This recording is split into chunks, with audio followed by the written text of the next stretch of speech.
방송에서 제공하는 부동산 정보는 투자 판단에 대한 조언입니다.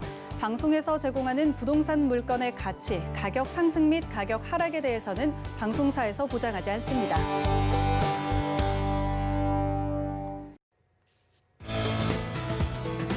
안녕하세요. 재테크 매거진 부동산이 답이다. 진행의 강주리입니다. 자, 말도 많고 탈도 많았던 임대차 3법이 시행된 지 어느덧 3개월이 다 되어 가고 있는데요. 시장의 분위기가 좀 심상치 않아 보입니다. 자, 이런 흐름들 저희 재테크 매거진에서 알차게 짚어드리고 또 어떻게 대응하시면 좋을지에 대해서 자세한 이야기 잠시 후에 나눠보도록 하겠습니다. 방송 보시다 궁금하신 점은 01-3153-2594번으로 언제든지 전화 주시기 바라겠습니다. 저희 이슈 이야기 바로 알아보도록 하겠습니다. 첫 번째 커버 스토리입니다. 부동산 공시가격의 시세 반영률을 높이기 위한 장기 방안이 발표됐습니다. 이 방안은 국토부의 용역을 받아 연구를 진행한 국토연구원의 연구 결과로서 복수의안이 제시돼 확정적인 내용은 없지만 현재 50%에서 70%인 현실화율을 90%까지 통일시키되 유형별, 가격대별로 목표 도달 속도와 시점을 달리할 것으로 전망되고 있습니다. 다음 소식입니다. 서울 부동산 시장 분위기를 좌우하는 강남 집값이 매수인과 매도인 사이의 힘겨루기가 계속되며 좀처럼 하락세를 보이지 않고 있다는 소식입니다. 매물은 늘었지만 거래는 급감한 것으로 나타나 향후 집값 추이에 더욱더 많은 이목이 쏠리고 있습니다. 마지막입니다. 정부가 전세 시장을 안정시키겠다며 전월세 상한제, 계약갱신 청구권 등 임대차 보호법을 시행한 지 3개월이 다 됐지만 대책 이후 전세 매물은 씨가 말라 전세난이 심화된 것으로 나타났습니다. 또한 전세값은 연일 고공행진을 이어가 세입자들의 불안감이 커지고 있는 상황이라는 소식입니다.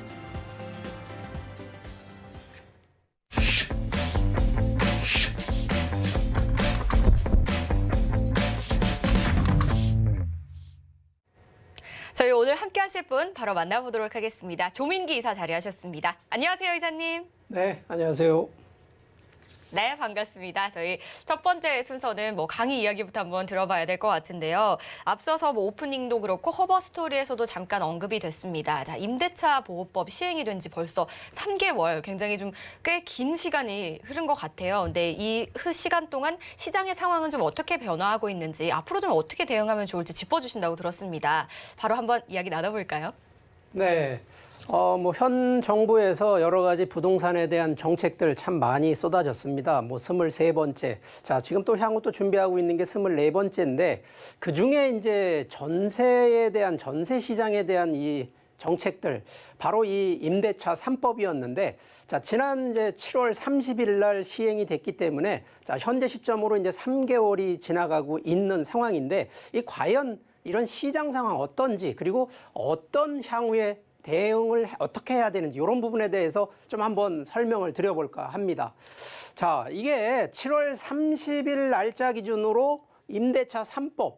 자, 첫 번째가 전월세 신고제. 자, 그런데 이거는 지금 시행되는 게 아니라요. 내년도죠. 2021년도 6월 달부터 이제 시행이 되고 지금 현재 시행되고 있는 전월세 상한제 그리고 계약갱신 청구권제.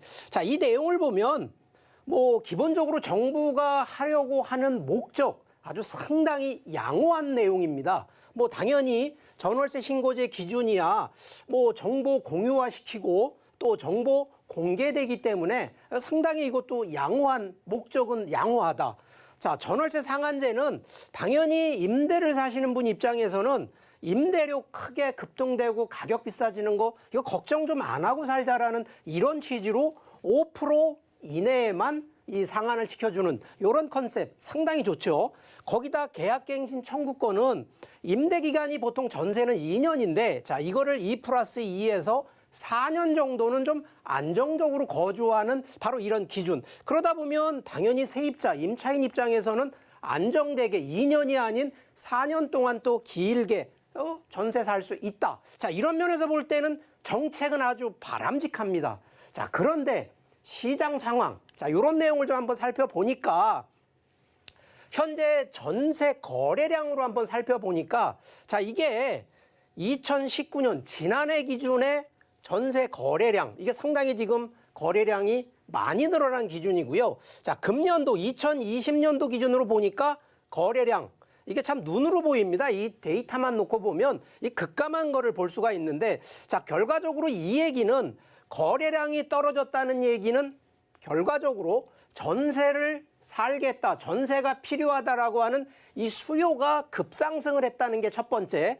두 번째는 그러면 전세 물건, 이 공급량만 많으면 문제가 없는데 공급량까지 실종이 되다 보니까 여기에 당연히 거래가 급감할 수밖에 없는 거고, 자, 최근에 아무래도 이제 전세에 대한 이런 규제, 이런 부분들도 많이 발생하다 보니까 이 부분을 월세 아니면 반전세로 전환이 되는. 자, 그러면 결론적으로 이런 부분들이 결국은 거래량을 떨어뜨리는 반면에 오히려 최근에 이제 이 다주택자들을 규제를 하다 보니까 실제 주택을 갖고 있는 분들이 실제 실거주로 또 들어가다 보니까 뭐 당연한 얘기입니다만 전세 물량이 줄어들 수밖에 없는 바로 이러한 이 순환 구조가 좀 악순환으로 좀 들어가는 이 고리가 됐었고요.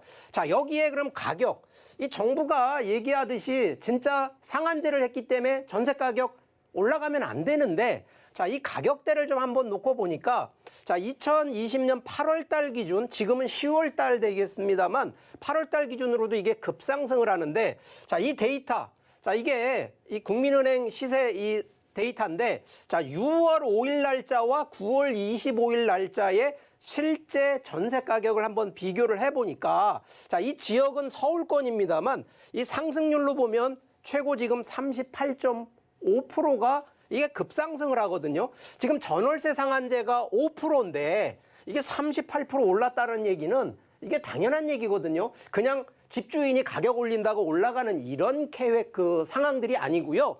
거래량 실종하면서 실제 이 전세 만료되는 분들, 계약갱신 청구권이 안 되는 분들이 오히려 이렇게 전세 가격이 올라가는 이런 사례가 또 도출이 됐다는 얘기를 드리고요.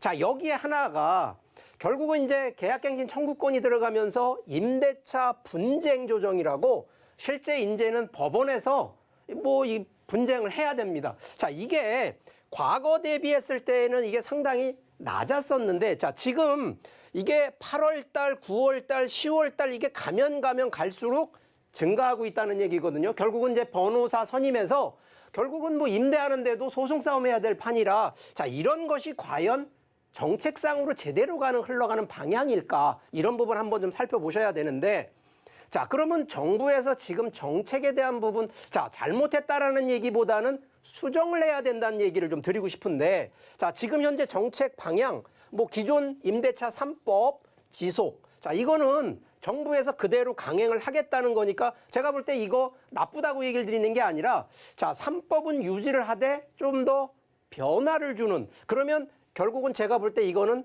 출구 전략을 좀 새롭게 만들어줘야 된다는 얘기를 하는 거고요.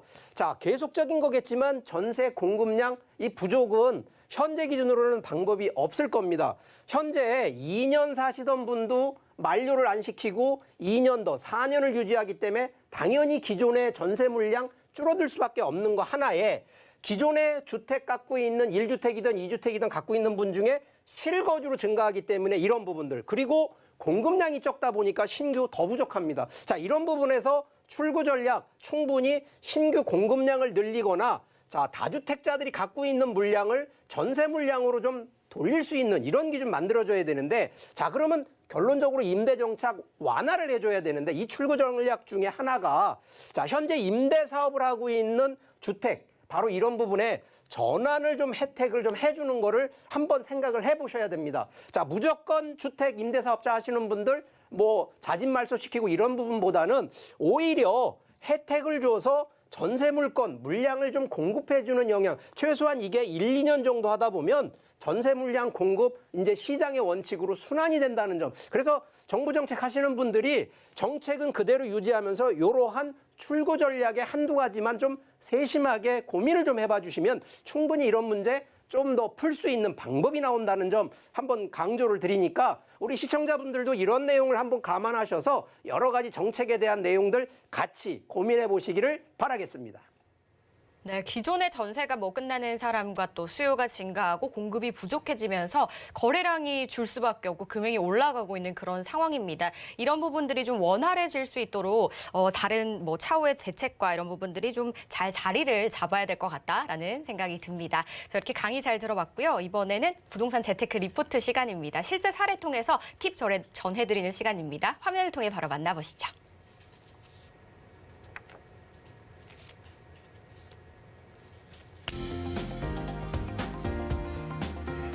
오늘의 부동산 투자 사례 보도록 하겠습니다. 청주에 거주하고 계시는 52세 자영업자님의 사례입니다. 2015년 세종시에 총 12가구가 있는 통건물을 투자한 상황입니다. 최근 정부의 다양한 부동산 정책에 맞춘 자산관리 방법 전문가와 함께 어떤 결과가 있었는지 저희 지금부터 바로 알아보도록 하겠습니다. 네, 이번에 세종시 사연입니다. 이분 어떤 결과 있었을까요, 이사님? 바로 만나볼까요? 네. 자, 이분 사례 같은 경우에는 지방, 물론 먼 우리가 지금 수도권 안에 있는 거의 기준으로 보면 청주 정도 되면 수도권 쪽에서도 아주 가깝게 인접한 곳인데, 자, 이분 같은 경우 투자를 그래도 세종시, 어떻게 보면 서울권은 아니지만 그래도 핫한 지역에 통건물 주택 12가구가 있는 투자를 2015년 정도에 하셔서, 자, 이때 그냥 그대로 보유하고 지금까지 운영을 하고 있었다라고 하면 특별히 자산 전략할 필요가 없겠습니다만, 자, 이분 같은 경우는 정책이 계속 지금 손바뀜을 하다 보니까 결국은 지금은 수익도 따져야 되지만 정부가 규제를 하고 있는 세금에 대한 이런 절세하는 이런 기법들을 새롭게 적용을 하는 이 케이스를 한번 사례로 설명을 좀 해봐 드리겠습니다.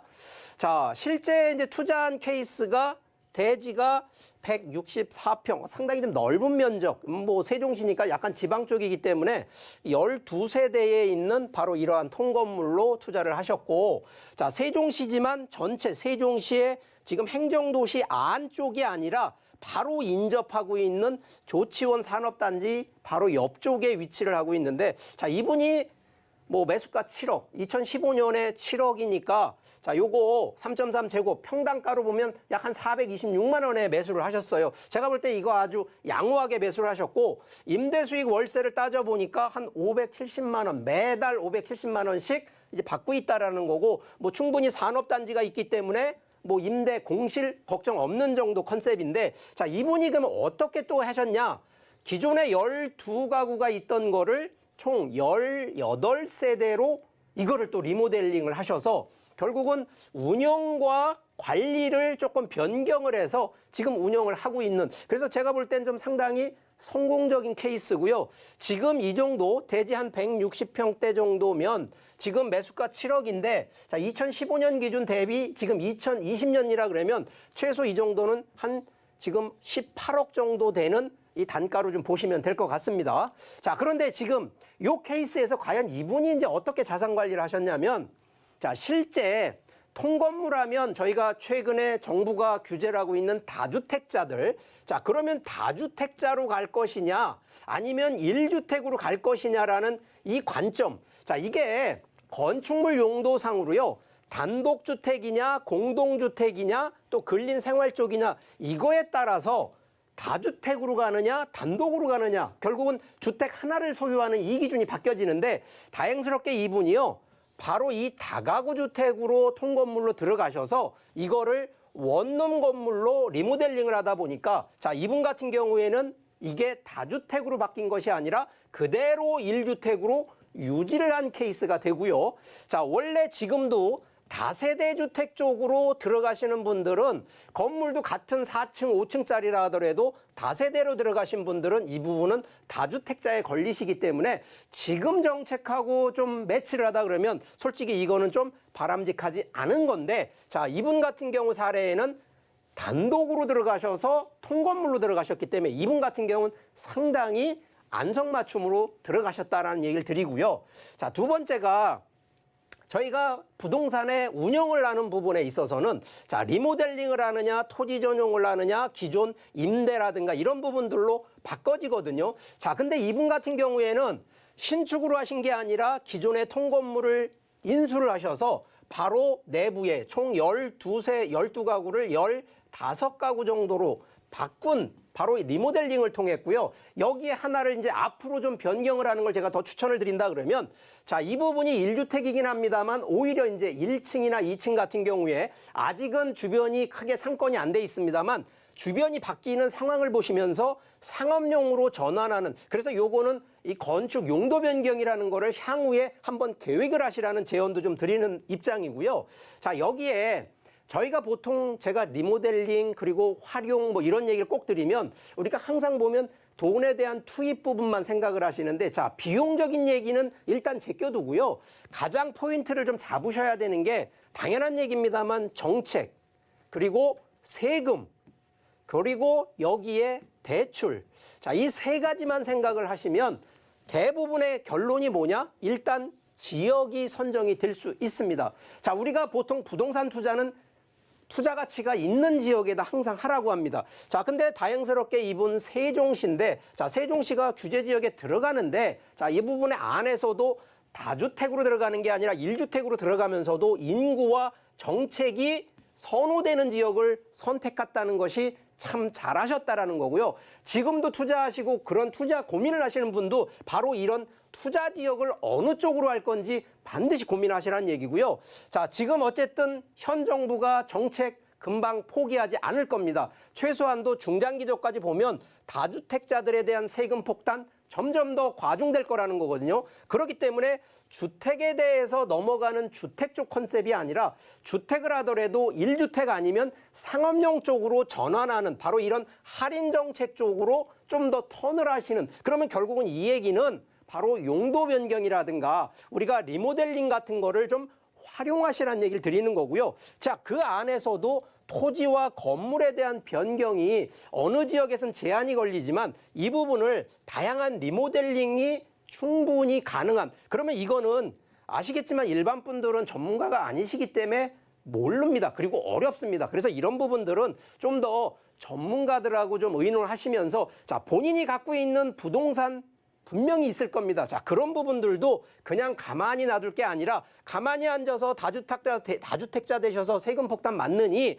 오히려 한 번 정도 이런 쪽으로 검토를 하셔서 충분히 최소 3년 뒤를 바라보신다 그러면 이러한 검토를 하셔서 자산 운용을 어떻게 바꿀 건지 이런 거 고민하시라는 얘기 드리니까, 자, 이런 내용들 혹시 또 궁금하신 거 있으시면 전화를 주십시오. 저희가 또 1대1로 해도 상담을 또 자세하게 또 해드릴 테니까 언제든지 궁금하신 내용들 고민하지 마십시오. 저희 같은 항상 열려 있으니까 이런 부분들 활용하시고요. 자, 오늘 바로 이러한 재테크 사례, 자, 이분은 성공적인 사례인데 문제는 앞으로 언제 매도를 하고 이 매도 타이밍이 또 중요할 겁니다. 그래서 이런 분들한테는 또 저희가 매도 타이밍까지도 한 번 더 상담을 더 드리도록 하겠습니다.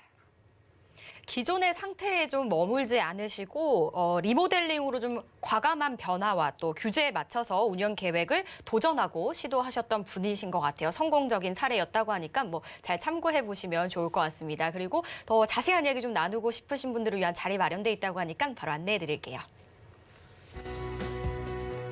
부동산 고민 무엇이든 물어보시면 됩니다. 매주 금요일 오후 2시부터 8호선 운전역 인근에서 진행이 됐고요. 전화 예약이 필수라고 하니까요. 화면을 통해 나가고 있는 번호로 예약 후에 참석해 주시기 바라겠습니다. 이번에는 현장 포커스로 한번 떠나보도록 하겠습니다. 첫 번째 지역 바로 화면을 통해 만나보시죠. 서울시 용산구 이촌동 용산 정비창 재개발 1구역에 인접한 통건물입니다. 시세는 22억에서 22억 5천만 원으로 형성돼 있습니다. 저희 서울 중심으로 한번 가볼게요. 바로 용산구 이촌동에서 만나보는 통건물입니다.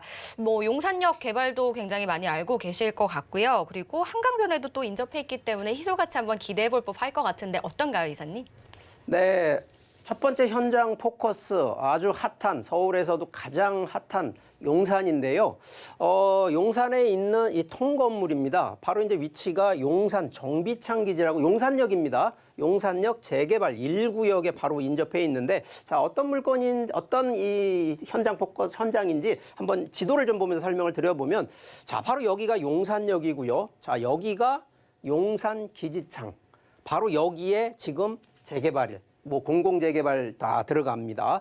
그래서 이 정비창 1구역이 이쪽이고요. 여기가 지금 국가가 지금 또 하고 있는 바로 이 공공 재개발, 바로 뭐 임대 이 아파트가 되는데, 자, 이런 쪽 컨셉으로 여기가 들어가고, 여기가 지금 과거의 용산 국제 업무 지구인데 전체가 아니라 이쪽 이 전자랜드 쪽 이쪽에서는 지금 또 새롭게 구역별로 개발이 또 진행이 되고 있습니다. 자, 앞쪽에 이제 용산 민족공원이 있는데, 자, 여기도 아직 개발이 좀 안 들어가 있습니다만, 뭐 조만간 여기도 이제 이 사불 뭐 개발이 들어가기 때문에 충분히 이제 가치가 있는데, 자, 제가 이 첫 번째 현장 포커스 같은 경우에는 자, 용도가 좀 상향이 되는, 결과적으로 그냥 뭐 주거 지역이니까 아닙니다. 자, 이런 부분들은 결국은 이 지역 자체가 상향이 되는 바로 용도 상향 지역이기 때문에 지가 상승 당연하고요. 주변 자체가 이 조그만 개발이 아니라 바로 대형 개발 호재이기 때문에 당연히 시세 차익이 되고, 당연히 또 주변에 재개발이 많이 발생을 하기 때문에 결국은 인구가 또 들어올 수밖에 없는, 결과적으로 임대 수익까지도 충분히 당길 수 있는 바로 이 세 가지 효과가 있는 입지인데요. 자, 여기 자, 이 서울시가 지금 이제 과거에 2030 서울 플랜이었습니다만 지금 이제 2040 서울 플랜으로 자, 전체 용산 자체에 이러한 개발 계획을 시행을 지금 하고 있다는 거거든요. 자, 그러다 보니까 결국은 용산하면 저 지방의 수도권에 있는 분들도 서울의 강남 아니면 용산을 당연히 넘볼 수밖에 없는 바로 그런 입지라는 점이고요. 자, 여기에 지금 현재 정비창 1구역 뭐 지금 이미 이제 들어가 있고요. 개발이 바로 이 앞쪽 이쪽으로 지금 이제 정부가 공공 재개발로 확정이 돼서, 자, 여기 같은 경우에도 최근에 정부가 기준으로 잡는 거는 고층 35층 이상 안 된다라고 한 기준을, 자, 여기 같은 경우에는 50층 이상이 무조건 나오는 부분이기 때문에, 자, 용적률이나 이런 부분을 놓고 봤을 때에는 당연하지만 토지의 그 용도를 어떻게 확정 짓느냐에 따라서 이 지가 상승의 반비례, 우리가 토지를 사거나 주택 건물을 사거나 할 때 토지나 건물 중에 어떤 게 우선시 봐야 되냐면 당연하지만 토지를 우선시 보라는 얘기를 제가 누누이 강조를 합니다. 그러다 보니까 용산은요, 건물을 보고 사시고 이 주택을 보고 사시는 게 아니라는 점도 강조를 드리고요. 자, 여기에 이게 지금 정부가 발표를 한 지금 도심 내 부지, 그러면 용산 정비창 공급 확대 4,200가구가 확정이 됐는데, 자, 이게 보통은 35층으로 돼 있지만 여기가 용산 지역, 용산 지구로 들어가다 보니까 바로 50층 이상을 지을 수 있는 바로 용적률이 돼 있기 때문에 이 그만큼 토지에 대한 상승률 강조를 할 수밖에 없는 부분이고요. 뭐 기본적으로 지금 용산하면 뭐 지하철, 특히 교통이 워낙 이제 많이 들어가 있는데 지금 하나 더 들어가는 것이 바로 이 신분당선 용산까지 지금 들어가는 거 이미 확정이 됐기 때문에 바로 이런 부분들로 인해서 이 과연 용산을 계속 지켜봐야 된다라는 분도 계시고, 어떤 분들은 지금 너무 고가 거품이 많기 때문에 지금 들어가기엔 하고 고개를 저시는 분도 있는데 그렇지 않다는 점. 왜? 충분히 항상 미래 가치는 현대 시점을 바라보는 것이 아니라 미래에 어떻게 변경되고 바뀐다라는 측면으로 놓고 보면 지금 서울 기준으로 강남과 용산이 그렇게 가격이 비싼데도 아직도 변화에 대한 그 시점을 놓고 보면 아직도 10년 이상을 변화를 더 볼 수 있는 바로 그런 지역이라는 점 강조드리겠습니다. 용산에는 예정되어 있는 개발이 굉장히 많기도 하고요. 지금 확정이 돼서 개발이 들어가는 곳도 있습니다. 그렇기도 하고 얼마 전에 굉장히 또 이슈가 됐던 부분이죠. 국제 업무지구 그 현장 인근인 것 같아요. 좀 많은 분들이 솔깃하실 수 있는 부분인 것 같은데 이 지역의 시세는 좀 어떻게 형성돼 있을까요? 네, 자, 이 현장은요, 지금 통건물입니다. 이 4층 건물이고요. 자, 여기 시세가 지금 현재 22억에서 22억 5천만 원으로 되어 있습니다. 자, 이게 4층 건물인데, 자, 이미 이제 임대가 되어 있다 보니까 보증금 3억 2,500에 월 250만 원을 지금 임대를 받고 있는데, 자, 이 조건은요, 여기 직접 주인이 거주를 좀 하고 있습니다.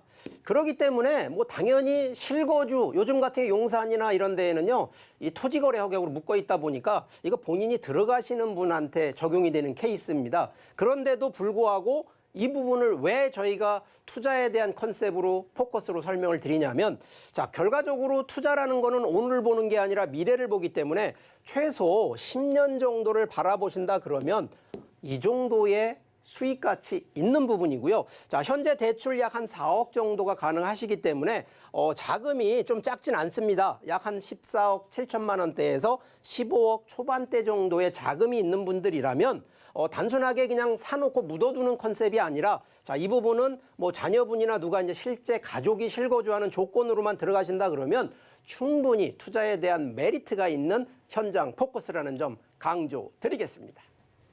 현재 가치뿐만 아니라 이 미래 가치까지 좀 탄탄한 용산구 분석해 보셨는데요. 더 궁금하신 부분은 02-3153-2594번으로 주점하시고 지금 바로 전화 주시기 바라겠습니다. 저희 다음 지역도 바로 만나보시죠. 서울시 성북구 상월곡동에 위치한 다중주택입니다. 인근에는 6호선 상월곡역 초역세권이고요. 시세는 19억에서 19억 5천만 원으로 형성되어 있습니다. 두 번째 성북구로 한번 떠나볼게요. 자, 상월곡동입니다. 이곳은 장위 뉴타운이 인접해 있는 걸로 알고 있거든요. 그만큼 인구 밀집도가 굉장히 높을 것 같고요. 또 주변에 대학가도 굉장히 포진되어 있는 만큼 수요가 좀 탄탄하지 않을까라는 생각이 듭니다. 바로 만나볼게요. 네, 자, 두 번째 현장 포커스도 서울. 자, 그런데 여기는 이 성북구 상월곡. 자, 이게 강북입니다. 자, 우리가 뭐 최근 강남, 강북 좀 나누기가 어렵습니다. 실제 주택 가격 놓고 보면 오히려 강남보다 강북이 이 수익 상승률로 보면 더 높은 게 강북이거든요. 자, 이 바로 강북에 위치하고 있는 다중주택. 자, 이거는 우리가 열어 있는 다주택이 아니라 이건 1주택 기준으로 보시면 되겠습니다. 여기 위치가 6호선 상월곡역에서 약 도보 1분, 바로 이제 초역세권에 위치를 하고 있는데, 바로 지도를 좀 보면서 추가 설명을 좀 드려보겠습니다. 바로 여기가 상월곡역입니다. 바로 인접해서, 자, 여기 대학교가 하나가 좀 위치를 하고 있고요. 바로 위쪽에 또 이런 공원. 그런데 여기가 뭐 옛날로 얘기하면 조금 달동네 같이 좀 언덕이 있는, 산이 있다 보니까 언덕이 있었던 동네, 바로 여기가 장위 뉴타운이거든요. 자, 그런데 장위 뉴타운이 작은 게 아니고요. 여기가 전체 15구역으로 되어 있고요. 이미 여기에 6개 구역은 이미 다 끝났습니다. 이미 다 아파트가 들어가서 이미 이제 여기 끝났고, 나머지가 이제 진행되고 있는 과정인데, 주변 자체에 실제 개발되고 있는 부분들을 놓고 보면 장위 뉴타운이 치고 들어오는 부분이기 때문에 충분히 미래 가치 있는 입지라는 점. 자, 여기에 자, 그냥 뭐 투자를 하시라는 컨셉, 토지를 사라 이런 것도 아니고요. 자, 여기는 상월곡역을 중심으로 하는 역세권이라는 장점도 있지만 이 주변 반경 한 3km 이내를 놓고 보면 이 서울에서도요, 뭐 바로 인접해서 고려대가 있고 동경여대, 뭐 카이스트, 경희대, 외대, 뭐 예술종합학교, 성신여대, 이 학교로만 놓고 봐도 자, 결국은 서울권 안에서 임대 수익이 가장 확보가 될 수 있는 건 바로 이러한 대학교가 밀집한 곳에 위치를 해야 되는데, 자, 이것도 교통이 아주 먼 곳에 위치라는 것이 아니라 바로 지하철 1분 정도의 초역세권이기 때문에, 자, 학생들이 여기 고려대 같은 경우에도 지하철 기준으로는 2정거장이거든요. 바로 이 뭐 등하교 하기에도 간편하면서도 편리한 바로 이런 곳을 선호할 수밖에 없는 입지라는 점을 강조드리고요. 자, 여기 제가 지금 얘기했던 총 15개 구역 내에 이 장위 뉴타운이 지금 추진이 되고 있는데, 자, 이미 뭐 1구역부터 해서 3구역, 5구역, 6구역 지금 한 6개 구역이 이미 이제 진행이 완료가 된 상황인데, 자, 이 동덕여대 있는 쪽 바로 이 상월곡역 옆에가 이게 15구역이 딱 묶여 있는 곳인데, 자, 이 부분이 지금 이 추진이 상당히 조금 시간이 지연이 되다 보니까 이 부분이 지금 솔직히 미래 가치의 변화를 많이 주는 곳이다라는 점이고요. 자, 여기가 전체 장위 뉴타운이 개발이 완료가 된다 그러면 상당히 강북 안에서도 대규모 단지, 강북에서 제일 큰 아파트 재개발 뉴타운이라는 점, 그걸 좀 강조하고 싶다는 얘기를 드리는 거고요. 바로 인접해서 뭐 카이스트부터 해서 국방연구원, 바로 여기 경희대가 있는 이쪽이 바로 여기 이 바이오 클러스터라고 정부에서 도시재생 뉴딜 내년부터 2021년부터 지금 문재인 대통령이 뉴딜 사업에 상당한 지금 관심과 집중을 할 예정이거든요. 바로 여기가 그중에 한 곳이기 때문에 바로 이 장위동 하면 충분히 투자에 대한 메리트, 정부에서 정책 지원으로 하는 부분이기 때문에 충분히 미래가치 있다는 얘기도 드리는 거고요. 자, 여기에 강남하면 황금 노선 9호선이 있는데, 자, 강북에는 아직까지 이 황금 노선이 없었습니다. 바로 그 하나가 이 강북 횡단선이라고 바로 이 목동에서 신내동까지 가는 바로 이걸 지금 이미 이제 계획을 해서 공사를 지금 계획하고 있습니다. 여기에 바로 또 이 면목선, 이 청량리에서 목동까지 가는 이 동북선과 면목선까지 같이 광북으로 들어가기 때문에 충분히 교통에 대한 호재까지 놓고 본다 그러면 뭐 향후에 교통에 대한 여건이 가장 1순위가 바로 역세권이거든요. 그래서 역세권 위주로 놓고 보실 때에는 강북 안에서도 투자 가치 메리트 거의 1, 2위를 다투는 바로 그런 입지라는 점 강조드리겠습니다. 6호선 상월곡역 도보로 1분 초역세권입니다. 이 역을 중심으로 서울의 웬만한 대학들이 다 모여 있다라는 부분 잘 참고해 보시기 바라겠습니다. 시세도 바로 분석해 볼까요?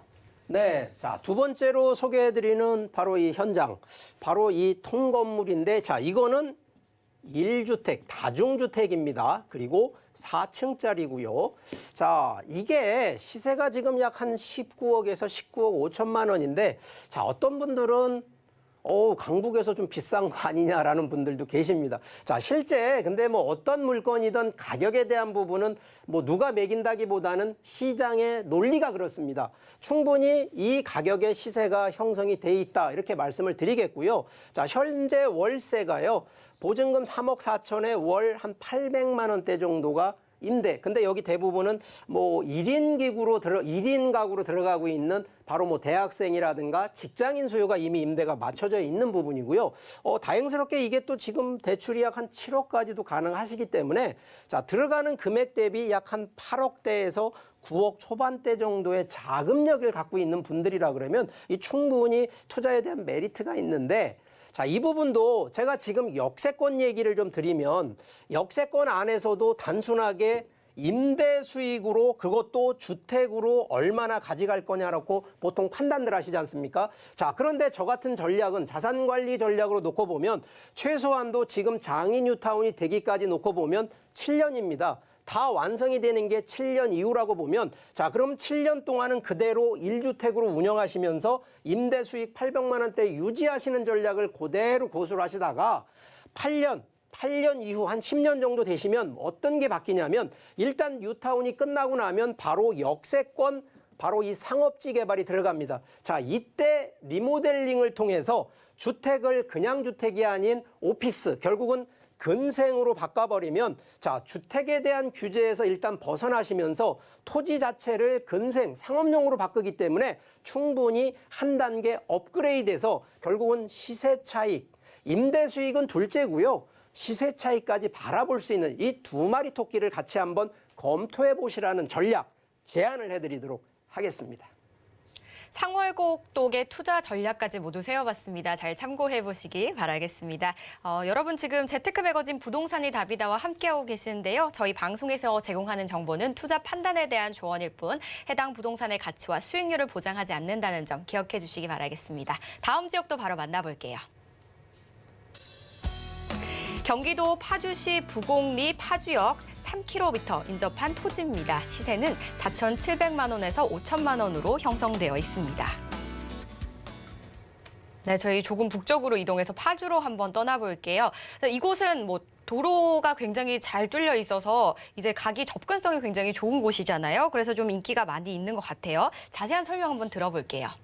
네, 자, 세 번째 현장 포커스 바로 이 토지입니다. 자, 그런데 위치가 경기도 파주에 위치를 하고 있는데 자, 여기 파주가 또 먼다 생각하시는 분도 계시겠습니다만 자, 현재 이 경의중앙선 파주역이 있습니다. 파주역에서 약 한 3km 정도 인접해 있습니다. 3km 정도면 뭐 거리상으로는 좀 도보상으로는 거리가 좀 멀 것처럼 보이지만 제가 한번 지도를 좀 보면서 추가 설명을 좀 드려보면 실제 지금 여기가 파주, 경의중앙선 파주역에서 바로 인접해 있는 곳이긴 합니다. 한 3km 정도 떨어져 있는데, 자, 뺑 둘러서 주변을 한번 놓고 보면 바로 여기 파주 LCD. 자, 이게 대기업입니다. 대기업 지금 LCD 산업단지가 바로 이 맞은편에 위치를 하고 있고, 바로 월농산업단지, 선유산업단지, 거기에 밑에 이제 파주시청이 좀 있습니다. 자, 여기까지 파주까지 들어가는 분들 지금 서울권 기준으로 한 40분대 정도 되고요. 지금 현재 주변이 산업단지로 계속 확장이 되고 있는 과정이기 때문에 충분히 미래가치 있는 입지라는 점, 거기에 지금 아직 개발이 진행이 안 돼 있다 보니까 여기 저평가, 저개발되어 있다라는 입지라는 점. 자, 근데 오늘 이게 지금 현장 포커스는요. 자, 이미 여기 보시면 앞에 있는 이 도로 주변으로 벌써 공장, 창고, 여기도 지금 보시면 다 개발이 진행되고 있는 과정인데, 바로 이 공장, 창고 개발이 진행되면서 또 산업단지 조성이 되고, 자, 이게 또 가장 중요한 포커스, 가격.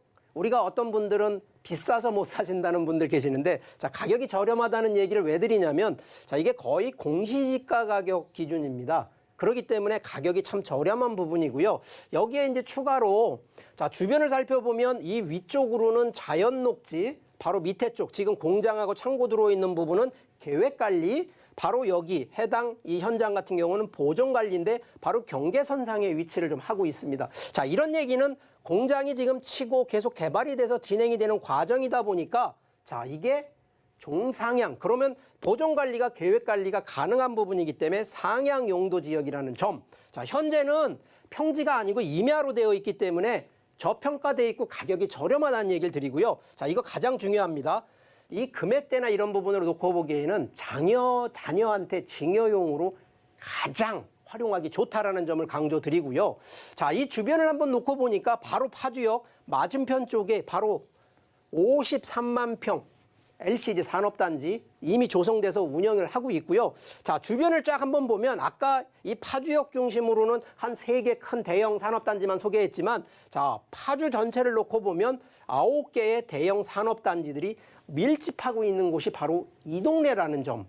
여기에 지금 GTS A 노선 확정이 됐습니다. 이게 바로 이 파주까지 들어가는 부분이고요. 자, 여기 또 하나 지금 서울 문상간 고속도로. 자, 이게요. 지금 11월 다음 달인데 불과 며칠 안 11월 7일 날 이거 개통이 됩니다. 그러면 서울에서 뭐 아까 지금 한 40분대라고 하지만 이 서울 문상간 고속도로 되면요. 이제 30분대도 주파가 가능한, 그만큼 더 이 접근성이 좋아졌다는 얘기를 드리고요. 자, 여기 3호선이 들어가는데 3호선 또 연장까지 들어가기 때문에 이 파주 운정 신도시에서 파주까지 충분히 또 여기도 이 향후 미래가치 있고요. 자, 여기 파주 운정 신도시에도 이 복합 환승센터가 자그만 것이 아니라 아주 큰 환승센터가 또 건립이 되기 때문에, 자, 결국은 향후에 바라볼 수 있는 파주 충분히 교통 상당히 미래가치 있는 측면으로 설명을 드리겠고, 자, 여기 하나가 바로 이 파주역이 바로 인접해 3km 떨어져 있다고 했습니다만, 바로 파주역이요. 이만큼 지금 113만 평이요. 파주 희망 프로젝트라고 해서 개발이 되는데, 자, 이게 단계별로 1단계, 2단계, 3단계, 4단계, 5단계. 그래서 총 113만 평이 개발이 되는데, 자, 이게 과거에는요.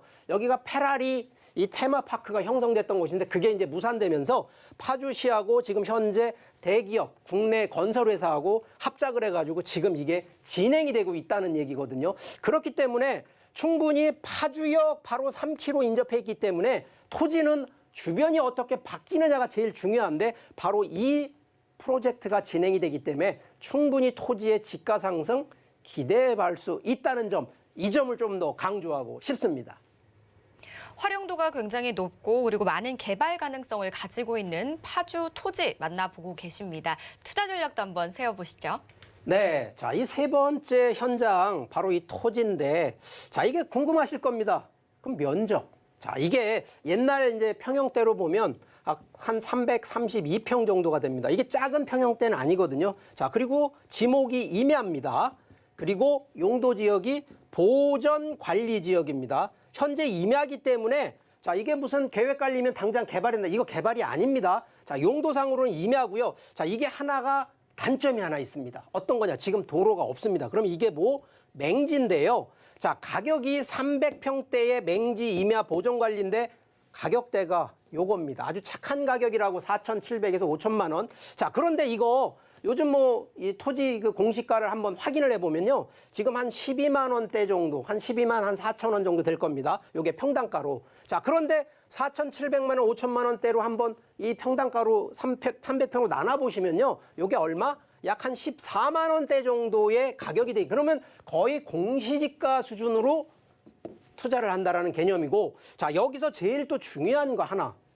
요즘은요, 뭐 주택을 사면 자금 조달 계획서 제출해가지고 자금으로 하잖아요. 자, 이거 5천만 원 정도면요, 자녀한테 증여할 때 5천만 원은 증여세 안 내는 이런 전략이 되기 때문에 오히려 지금 맹지기 때문에 당장 이거를 내가 개발해서 뭔가 개발 수익을 얻겠다 이런 분이라 그러면 이거 하시면 안 되고요. 최소 10년에서 15년. 그럼 파주역 앞이 지금 개발 프로젝트 최소 7년에서 10년이 완료되거든요. 그런 점을 놓고 본다 그러면 이거 자녀 명의로 해서 증여세 내지 마시고요. 묻어두기로 들어가신다 그러면 토지 지가 상승, 그것도 지금 공시가 대비로 들어가는 가격대이기 때문에 충분히 투자 수익 확실한 부분이 되겠고요. 그러다 보니까 실제 저는 자녀 쪽으로 가신다 그러면 대출 한 1,000만 원이 되는데 굳이 대출 쓰지 마시고요. 실제 한 4천에서 한 5천만 원 투자하셔서 이렇게 활용하는 측면이라 그러면 저는 더 적극 추천을 드리는 입장이기 때문에 이런 점들 잘 관리를 하셔서 단순하게 활용이냐 충분히 시세 차익을 놓고 보느냐 이 관점을 놓고 검토해 보시기를 바라겠습니다.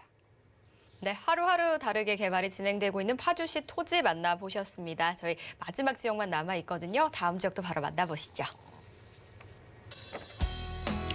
경기도 양평군 산음리 산음자연휴양림 인근에 위치한 전원주택 토지입니다. 시세는 9,500만 원에서 1억 원으로 형성되어 있습니다. 마지막 역시 토지입니다. 여기는요, 양평입니다. 양평은 서울과 뭐 접근성도 좋고요. 공기도 굉장히 맑다고 들었는데 자세한 이야기 한번 들어볼게요. 네, 자, 마지막 현장 포커스, 같은 또 토지이긴 한데, 자, 여기도 경기도 양평입니다. 바로 이 토지는요, 전원주택을 좀 활용할 수 있는 바로 토지입니다. 그런데 지금 주택이 있는 게 아니고요, 주택을 지을 수 있는 토지고, 자, 여기 양평에서도 휴양림, 이 산음자연휴양림 바로 인접해 있다는 점. 자, 지도를 좀 보면서 설명을 좀 드려보면, 바로 이 주변 자체, 여기가 지금 산음자연휴양림입니다.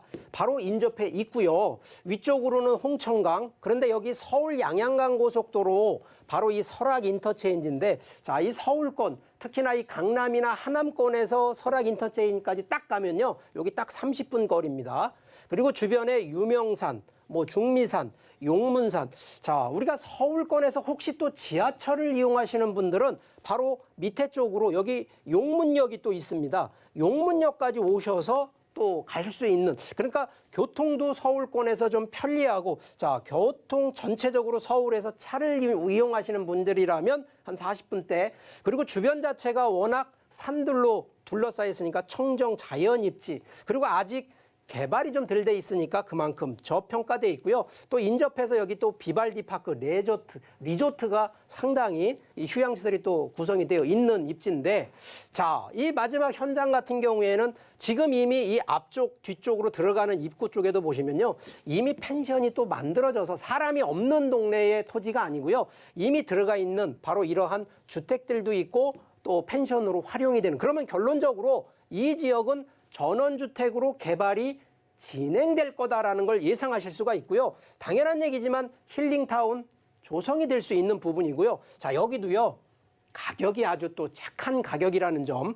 자, 이게 실제 지적도인데, 자, 여기는요, 이게 다 도로 만들어져 있다는 거거든요. 그래서 결국은 이거는 내가 사놓고 주택으로 신축이 뭐 인허가 신청하면 바로 될 수 있는, 그래서 도로까지 확보가 되어 있고요. 거기에 이 부분도 혹시라도 내가 지금 뭐 굳이 다주택자 들어가는 이런 분들은 주택 짓지 마세요. 토지만 하나 매입을 해 놓으시고 그냥 토지로 보유하시다가 장기적으로 뭐 한 5년이나 7년 뒤에 진짜 은퇴 후 귀농하시겠다는 분들 여기다가 들어가시면 된다는 점 강조드리고요. 자, 주변 입지에 대해서 한번 좀 설명을 드려보면, 자, 양평군도요, 2030에 의해서 자, 전체 양평 자체가 꽤 넓습니다. 자, 그런데 여기도 1도심, 3부도심, 7생활권이라 그래서 자, 여기 용문 바로 옆에 단월면에 위치를 하고 있다 보니까 자, 이 부분도 이 양평에서는요, 역세권 개발축과 국도 6호선 관광벨트 축으로 계속 개발이 지금 진행이 되고 있고 그런 계획으로 계속 확장을 하고 있다는 점 강조를 드리면서 현재 서울에서 지금도 양양고속도로가 뭐 설악 인터체인지를 통해 들어가고 밑으로는 뭐 용문역을 통해서 교통이 편리한데도 불구하고요. 여기에 송파에서 양평 간 고속도로가 지금 만들어지고 있다는 거거든요. 자, 그만큼 또 도로가 새롭게 하나가 만들어진다는 얘기는 그만큼 인구가 더 왕래가 더 좋아질 수밖에 없다는 겁니다. 자, 이게 2023년까지 완공 계획이기 때문에 뭐 불과 지금 2020년이니까 3년 뒤에는 이 부분에 대한 혜택 충분히 받아볼 수 있는 토지라는 점입니다. 자, 여기에 6호선, 국도 6호선 우회도로까지 추가로 또 만들어지기 때문에 뭐 경기도 양평하면 뭐 단순하게 물놀이 힐링만 하는 것이 아니라 바로 이렇게 교통까지 편리한 동네다 보니까 충분히 장기적으로 귀농이나 귀촌하시는 분 입장에서도 충분히 활용이 되겠고요. 자, 토지에 대한 지가 상승 또 효력 하나 중에 하나가 뭐냐면 바로 이 화나 휴양단지 조성사업, 여기도 1조 한 2천억 투입 계획이 있는데 물론 지금 코로나19 때문에 솔직히 이런 부분들이 막 진행되는 건 아닙니다. 근데 이것도 중장기적으로 계획이 다 되어 있는 부분이라 충분히 이런 거를 놓고 볼 때에는요, 양평 쪽의 토지에 대한 가격 상승 충분히 예상되는 바로 이런 점 강조하겠습니다. 네, 현재도 뭐 서울까지 접근성이 굉장히 좋은데요. 앞으로 더 가까워지고 좋을 거라는 점 참고해 주시기 바라겠습니다. 저희 양평군 산읍리에 위치한 토지 만나보고 계신데 이곳의 시세는 어떻게 좀 형성돼 있을까요? 네, 자, 마지막 현장. 자, 이것도 토지입니다. 자, 토지인데 그 면적도 궁금하지 않겠습니까? 자, 이 전원주택 부지, 바로 이 토지는요, 지금 160평 정도. 자, 여기에는 이제 도로 지분이 이제 별도로 좀 추가가 된다는 점인데, 자, 현재 160평 기준으로 한 9,500만 원에서 1억 원 정도 되겠고요. 자, 주변 시세가 약 한 65만 원에서 80만 원대 평당 기준으로. 자, 이거보다 이거는 상당히 저렴하게 지금 나와 있는 거기 때문에 메리트가 있다는 얘기고요. 자, 이것도 뭐 자금이 또 혹시 또 부족하신 분들 대출 약 한 4천만 원 가능하신 분이기 때문에 자, 이 부분도 결론적으로 본인 명의로 혹시 안 들어가시는 분들이라 그러면 이것도 자녀 명의로 일단 해 놓으셔서 증여 쪽으로 가시면 증여세 뭐 100% 면제라는 얘기는 못 드리는 이유는 딱 5천만 원까지가 이 증여세 면제이기 때문에 그 이상 되는 거 특히 대출을 또 활용하신다 그러면 증여세 제가 볼 때는 뭐 한 몇십만 원 내지도 않는 바로 그런 금액이라 오히려 저는 좀 추천 목적을 자녀 증여용으로 하셨다가 주택은 지금 신축하지 마시고 최소 5년 이후에 주택으로 전원주택이나 이런 부분을 신축하시는 이런 부분으로 한다 그러면 뭐 노후에 대비할 수 있는 충분한 이런 뭐 또 공기 좋은 청정 지역에 있는 토지 바로 메리트 있는 바로 이러한 현장이라는 점 강조하겠습니다. 네, 양평의 투자 전략 이야기까지 모두 나눠봤습니다. 더 궁금하신 사항은 02-3153-2594번으로 주저하시고 많은 전화 주시기 바라겠습니다. 오늘도 다양한 이야기 나눠봤습니다. 좋은 말씀 주신 이사님 인사드릴게요. 고맙습니다. 네, 재테크 매거진 오늘도 각기 다른 지역의 부동산 많이 만나보셨는데요. 다시 한번 정리해드리겠습니다.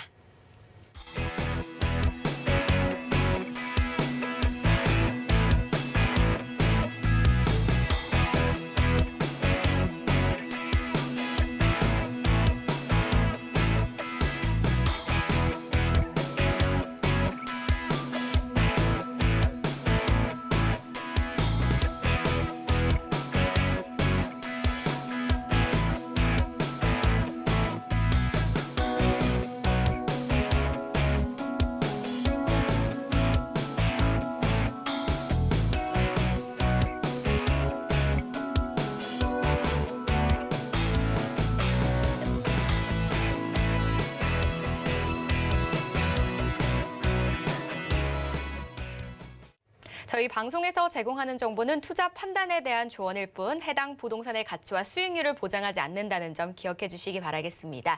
그리고 방송 끝난 이후에도 서울경제TV 홈페이지와 네이버 TV에서 언제든지 다시 보기 가능하시고요. 상담 전화 열려 있으니까요. 많은 연락 주시기 바라겠습니다. 저희가 준비한 소식은 여기까지입니다. 시청해 주신 여러분 고맙습니다.